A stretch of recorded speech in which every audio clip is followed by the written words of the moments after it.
New packaging, same product. Losers.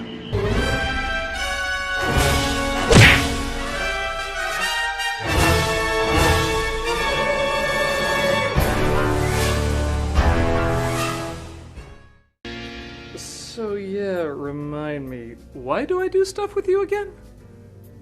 Because we provide delightful business adventures. And buttloads of cash. Oh yeah, I forgot about that. But how did you get this buttload of cash? Nobody cares! Sorry, he really bugged me. But you do get to interact with a clone daughter of myself. Hi, I'm a thing for some reason. Like me, come on. Like me. Fuck you. Mom! Fuck both of you two. I love Star-Lord! Yeah, he's the best. What the? No. Come on, man, don't be a jerk.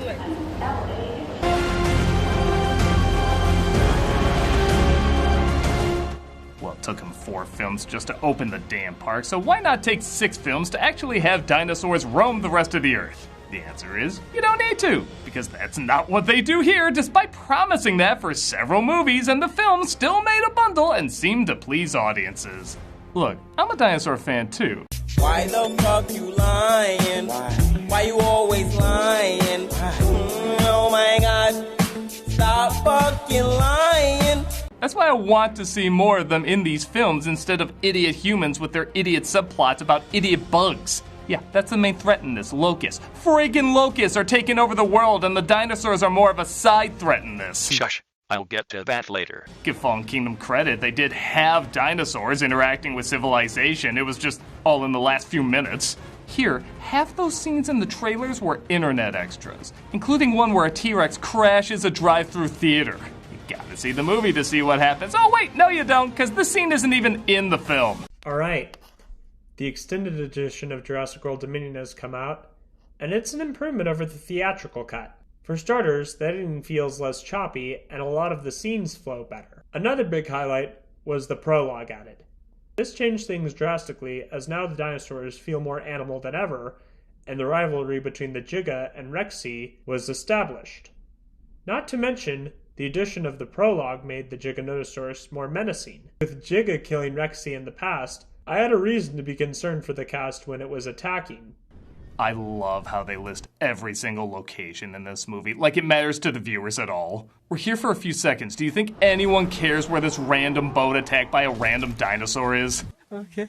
I know it's a nitpick, but they literally caption a place they're gonna take off from just so they can take off from it. Why don't you just spell out the characters' names while you're at it? Oh, wait, they actually do that. Okay. Speaking of which, remember the last line of Doom in the previous film with Ian Malcolm saying, "Welcome to Jurassic World." Yeah, that got figured out pretty fast. We got some TikTok videos that admittedly were pretty easy to shoot, but aside from that, it's under control. With that said, I will admit, the dinosaurs look really good in this. No! What gave you that idea? Heck, when they do just show dinosaurs, the movie's not that bad. We see Blue hunting with her offspring for a brief moment, a family of brontosauruses. But then, you know, people talk. Dinosaurs can teach us more about ourselves. Dodson is the villain this time around. Nobody cares. Yeah, right? I know he was the bad guy in book 2, and if they did that in Lost World, it could have worked. But 5 movies later? That's like saying the dick-nosed guy is the main villain in the next Star Wars trilogy. Oh, shit, don't give him ideas. Lewis Dodson first appeared as the background antagonist in Michael Crichton's original Jurassic Park. He was adapted by Spielberg for the film version just 3 years later and had a role that played out nearly identical to that of what went down in the first book. The second novel, however, was far different, and fair warning, I'll be adapting its foul language. Here, Lou Dodson was elevated to the role of primary antagonist, and he served as the central villain who works to smuggle dinosaur eggs off of Site B in the events of The Lost World. His character was expanded upon greatly in the sequel, with a devious past of backstabbing being well known amongst his fellow Biosyn peers. Two of his peers, Howard King, a biologist, and George Basilton, a paleontologist, accompany the threatening man on his journey to the island. They've prepared themselves for dinosaur encounters by bringing a small sonic device that emits a very strong frequency, which dinosaurs find excruciatingly painful. Having already tested and used the device on a Myosaur family, the group begins to make their way to their second egg-thieving stop, the Rex Nest. Chris Pratt also returns as Owen, whose hypnotizing palm was thought to calm raptors after years of training. But it turns out any dinosaur of any breed instantly responds to it, like Dino ASMR.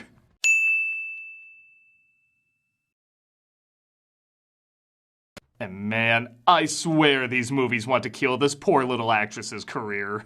Remember Macy, the pointless clone from the last film who released the dinosaurs? She's played again by Isabella Sermon and is directed to be the biggest pain in the ass of the film. Yeah, she tried to doom humanity by saying these things free, and yet all she can do is complain about how she has to stay at home. What an obnoxious brat. It's like someone saw Jake Lloyd in Phantom Menace and said, you know what we should do in the sequel? Make him bitch about people not saying yippee. Why are you actively trying to make us hate her more? Well, I think something that was really important for me was considering that Maisie she's still a teenager, even though she is kind of like a clone and like a piece of science. But I think something that was really important for me to try and portray was that she is still a teenager. Like, she's still growing up and trying to figure out kind of her place in the world, even though she isn't like 100% human, I guess. And I think that that's definitely been shown in the final product. Speaking of Macy, I also really love what the movie does with her character and the whole clone subplot from the previous film. She's also working to help the dinosaurs acclimate in their new life because she feels she has a special bond with them. She understands them given the fact that she's struggling with her own personhood as being a clone, a replica, someone that was just brought into this world unnaturally like the dinosaurs. Owen is trying to be a good father, raise Macy, but the fact of the matter is Macy needs to get out into the world and find herself, discover herself, and live, and figure out how she can contribute to the problems going on, such as maybe helping the Longnecks get out of a weird traffic jam. And Blue is trying to let her child see the world and discover herself. Once Beta and Macy are kidnapped, the movie quickly gets a little too big for its shoes, but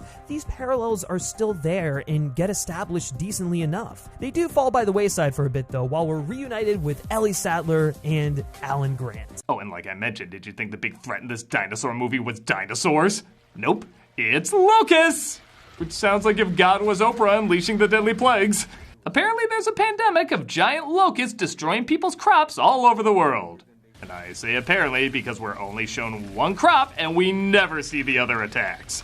The locusts being used to secure Biosyn's monopoly on the food chain and the efforts undertaken by Wu and Dodson to cover up what is only a side project, kidnapping Macy to study her so they can introduce a pathogen into the locusts and wipe their hands clean. Killing the locusts and restoring balance to the world's food supply can maybe be cheaply discarded as a feel-good response to the state of the world today, but it's a believable storyline that adds just a little extra heaping of stakes to the proceedings and makes you despise Biosyn, Dodson in particular, that much more. Laura Dern returns in her pink shirt doing the sunglasses thing, so it must be as good as the first one. Referencing is a consistent method of acknowledging another person's ideas which you have used in your own writing. There are 3 reasons why this is so important. It gives others credit for their ideas. It shows your work or demonstrates your understanding of the topic. And it helps with discoverability.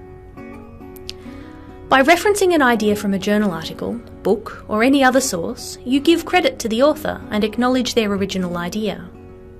You also ensure you avoid plagiarism, which is taking other people's ideas, sounds, words, or images and passing them off as your own.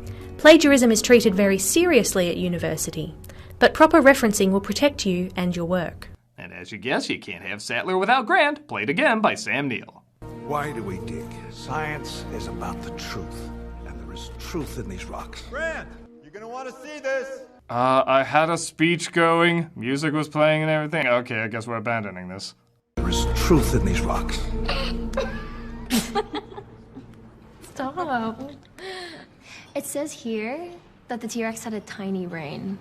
Well, it turns out that T-Rex is way smarter than we thought. Capable of memory, of loyalty. That's a T-Rex. They've been around since, like, the 90s. I don't get why we're here digging up bones. It just seems kind of random. Right.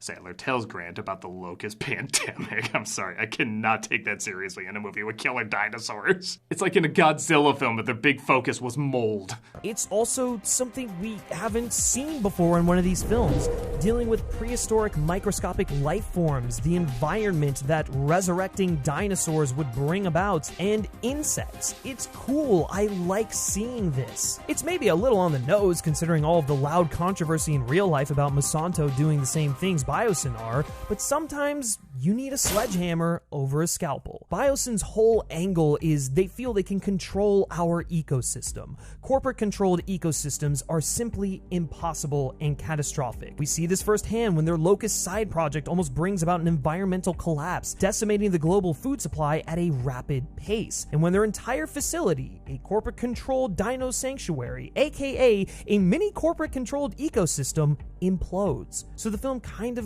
runs with that storyline because it's pertinent, it's interesting, and it's using these prehistoric creatures in ways we have not seen before in the Jurassic Park franchise. And again, for as seemingly head-scratching as this portion of the film can be for some viewers, I still appreciate that Colin Trevorrow went for it and committed to something different. As Ellie says when she's first introduced in the film, dinosaurs get all the attention, and then she goes on about other life from that era that could have even more catastrophic effects to our current ecosystem. Almost like Trevorrow knew people were going to be like, "What? Locust? What the f***?"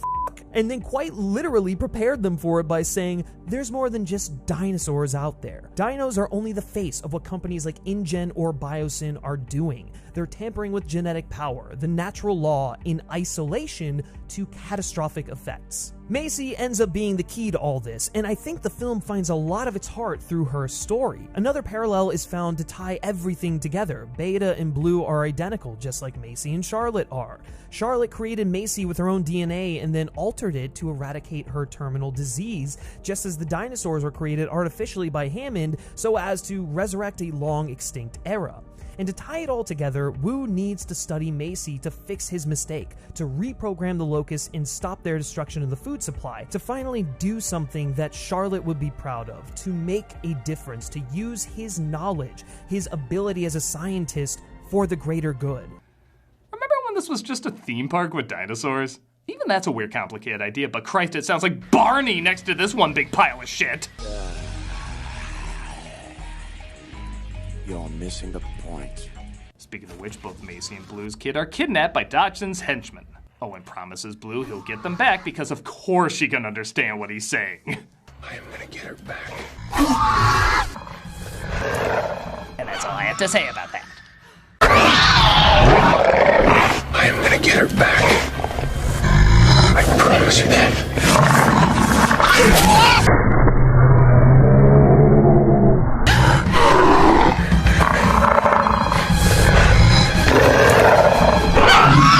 Grant and Sailor make it to Dodson's Dinosaur not park, just park-ish. By far the funniest returning character, though, is Jeff Goldblum as Ian Malcolm, who I am 90% sure has heard all the impressions of him, thought it sounded like fun, and decided he wanted to do the impression too. But what I want to ask you is... Tell me. Oh, I will, yes. Is how was it like before Jurassic Park to after? How was the transition for Jeff becoming Ian and then... Because you embrace it. You drip of charisma just when we see it. That's why we love you and Ian Malcolm, I have to say. Thank you. So how's the transition like? What, from me to Ian Malcolm? Eddie, yeah. You're so nice. Well, do you act? Are you a craft person in acting too? No. Well, it's just easy, you know. It's not rocket science. You just, it's like pretending. Mm-hmm. Her folks track her down to Malta, where there's underground black market dinosaur dealings. I will say, for a little bit of time, the film does give what it advertised. These are humans exploiting dinosaurs in kind of a new way. We got hints of that in Fallen Kingdom, but there's so much more variety here. There's a dude on fire getting eaten in the background at one moment. Had this been the majority of the movie and not just 15 minutes, I think this would have been pretty awesome.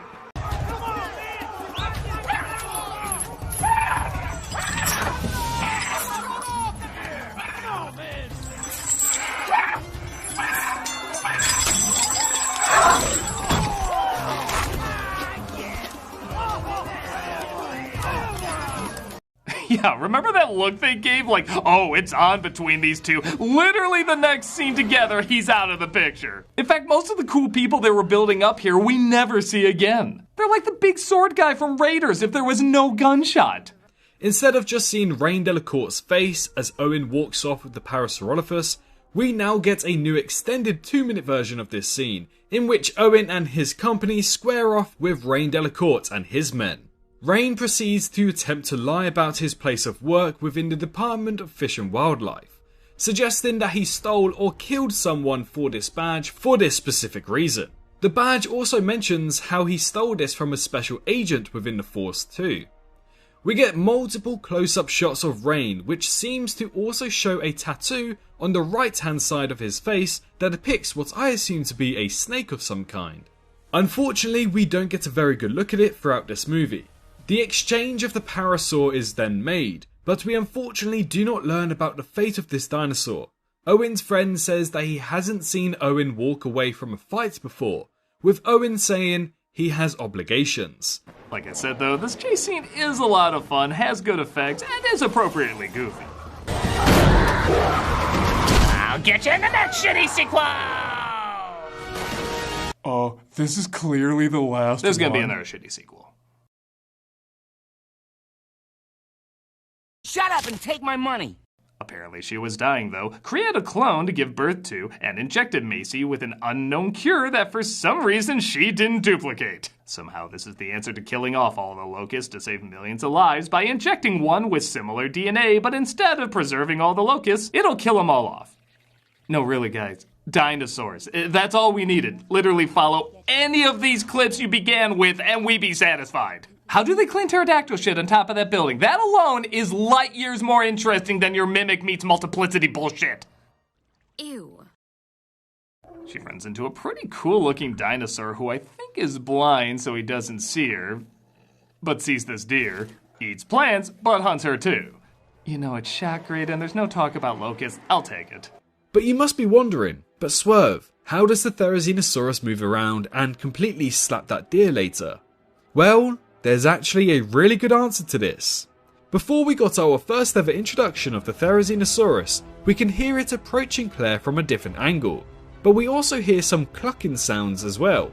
At first, I didn't really look too deep into it, and I actually thought they were just plain sound effects. But now I know that the creature is blind, it makes complete sense.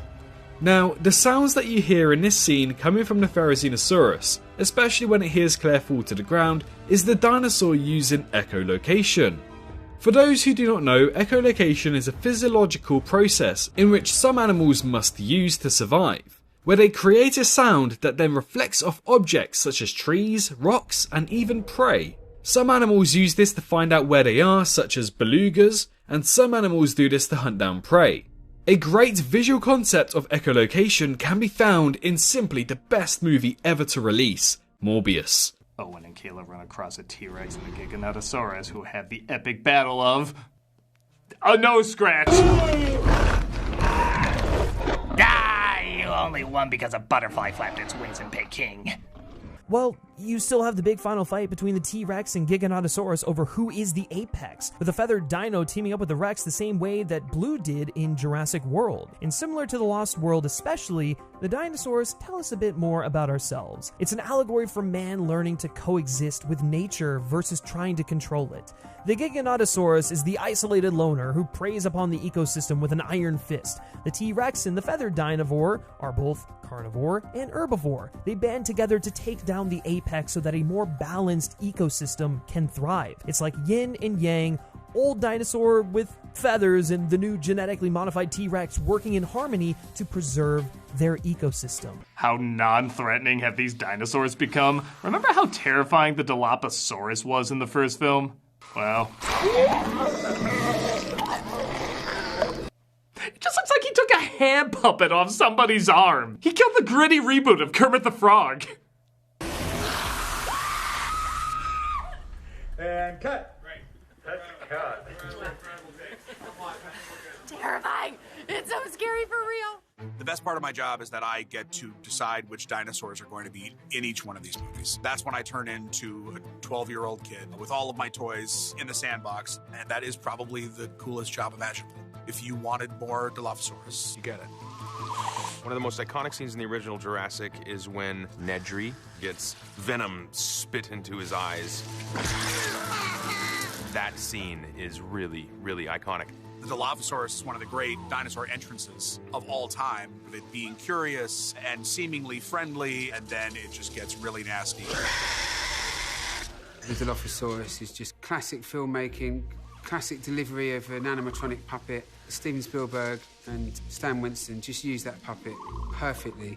There was never a digital Dilophosaurus in Jurassic Park, and because that one had been animatronic only, I really wanted to hold up that tradition. We looked at all the making of books. It's really difficult to know what size it was. There wasn't any moulds from the original film, so we just looked at what was created before and started with a sculpture and built this dinosaur. But oh no, that Gigantosaurus! Giganotosaurus. Giganotosaurus. Giganotosaurus. Biggest carnivore the world has ever seen. They fight the beast off and try to figure out what to do next. You're at Jurassic World. Jurassic World? Not a fan. I see what you're trying to do, movie. You're trying to bait me to make the obvious joke that everyone else has made, like, oh, that sums up the franchise right there, but I'm not gonna do it. I'm gonna do it with an even more appropriate scene. It's rebooting. No, it shouldn't be doing that. Dummy. Gee, I wonder if the bad guy in this is gonna get killed by a dinosaur. Please take an ungodly amount of time building this up so you can surprise us with the way every other bad guy in these movies dies. What's your story? Everybody has weird final quips in this.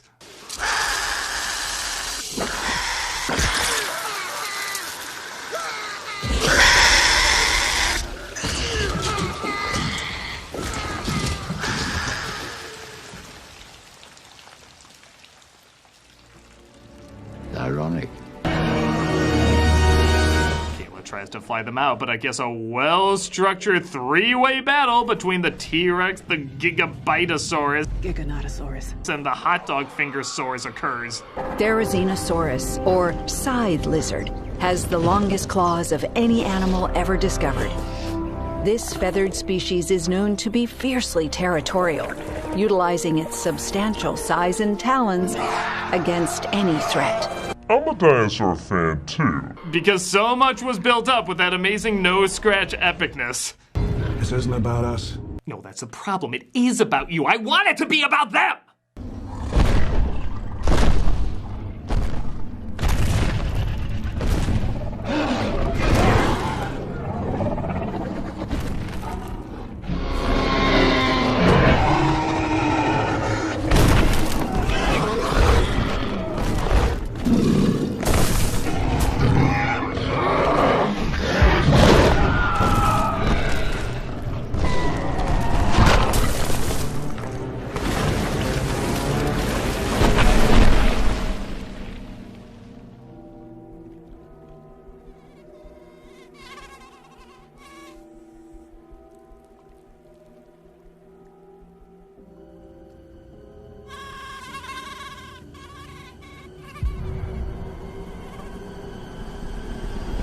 T-Rex is killed. He sleeps with his eyes open.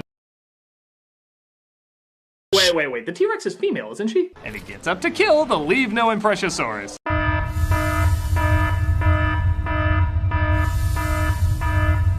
Allowing our heroes to escape. Sattler and Grant hook up again. Everybody gives a look to each other like they've learned something, even though they've all learned jack shit. You know, when you fall and you fail so many times, you just say, you kind of just look yourself in the mirror and say, well, what are you going to do about it? You have all these other people around you, and yes, it's a team game, and yes, everything, has to fall in place with the team, but what are you going to do to help things become different? I did that a lot. You're only human, and humans make mistakes, but it's the ones that learn from their mistakes and come back. Dr. Wu creates the DNA to wipe the Locust out, and Blue is finally reunited with her child. I'll voice you in the future. there'll be a Jurassic Kid show called Blue's Clues. Owen's relationship with Blue is one that you invest in through the course of the franchise. Blue, eyes on me. That's good. You finally did it, man. In the first movie, Owen is coming to terms with what he's created with Blue. Your boyfriend's a badass. In Jurassic World, she lost all of her sisters. And in Fallen Kingdom, she's been displaced from her home. So in the case of Dominion, Blue now has a baby and is becoming a parent. You look just like Blue. Is she your mother? Owen is going through a similar journey. He has obligations now. He's got something beyond himself to think about. Maisie, don't move. Hey, girl. Staying out of trouble? We get to see that not only are these parents, dinosaur and human alike, recognizing they have certain responsibilities. Whoa. But these two characters have been living lives that mirror each other. We're part of a fragile system made up of all living things. Oh, blow me! You have nothing to say, you're terrible! I know it made a lot of money, I know it has a lot of fans, but for the love of me, I can't follow why. Maybe some people just like to see films about dinosaurs. I get that, but why not demand a movie actually about dinosaurs then? I guess the first Jurassic World is the closest we got after the first one with that. I personally didn't like it, but it did give us some awesome moments. If you want humans in it, that's fine, but do something new or relatable with them. All these characters are just so forgettable or dumb. Bringing stories that are laughably complicated, taking away from what a lot of us want to see. I can't say this is the worst Jurassic Park sequel because there are a few cool moments where I know some others have none. But it is depressing that for such a fun and awe-inspiring idea as humans versus dinosaurs, every sequel almost 30 years after the release of the original feels so empty and lacking imagination. Go crazy with the dinosaurs in these movies, not the people. No one gives a shit about clones, locusts, or faraway jungles. Just put the dinosaurs in a city and keep them there. Why are you so allergic to that idea? I'm sure they'll make another film as much as they like to pretend this is gonna be the last one, whether you want to call it a spin-off or reboot or whatever. But if it's on par with the other sequels, then it's safe to say these relics should be kept buried.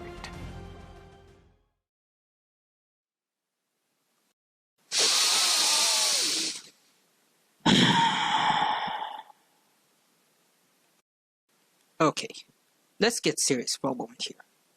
Doug, I have a serious question to you. Are you mental? I'm not trying to make a joke here. I'm asking a serious question. Do you have any mental issues you're not telling us about? It's a known fact that you are a workaholic. We've heard stories of you working for days without eating anything, and that you accept anything Mike Machado asks you, even if you didn't want to. One time you were so frustrated that your computer stopped working and punched the wall because you were afraid of a delay. You made your Jamie and the Giant Peach video while still jet-lagged from your travel instead of relaxing and work with a clear mind. You've told us many times how bad you are at numbers and at business, and the fact that you can't remember names right. Lust for glory.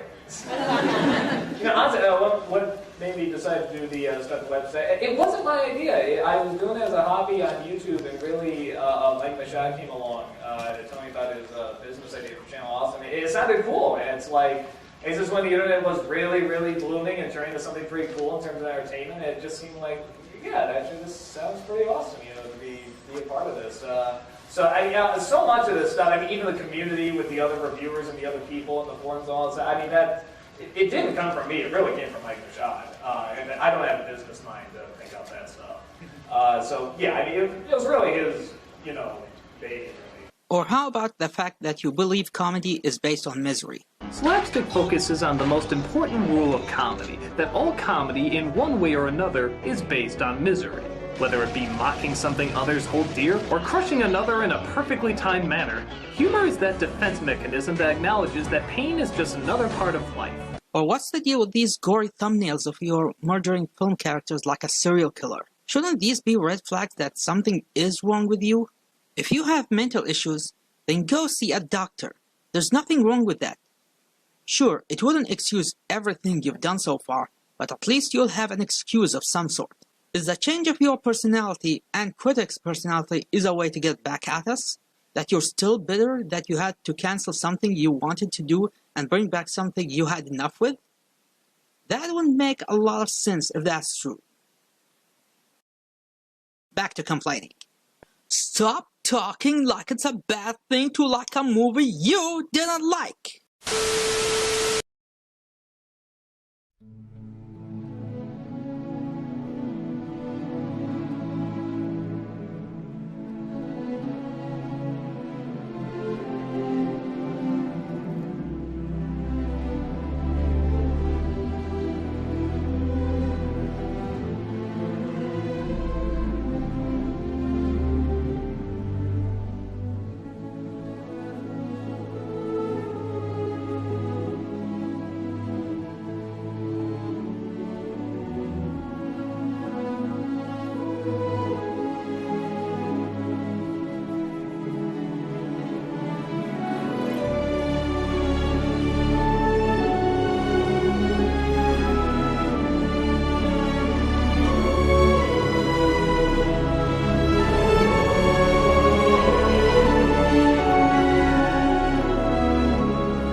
Well, look at me. I hate movies because I'm a jerk who sees movies I don't like as profit for my channel.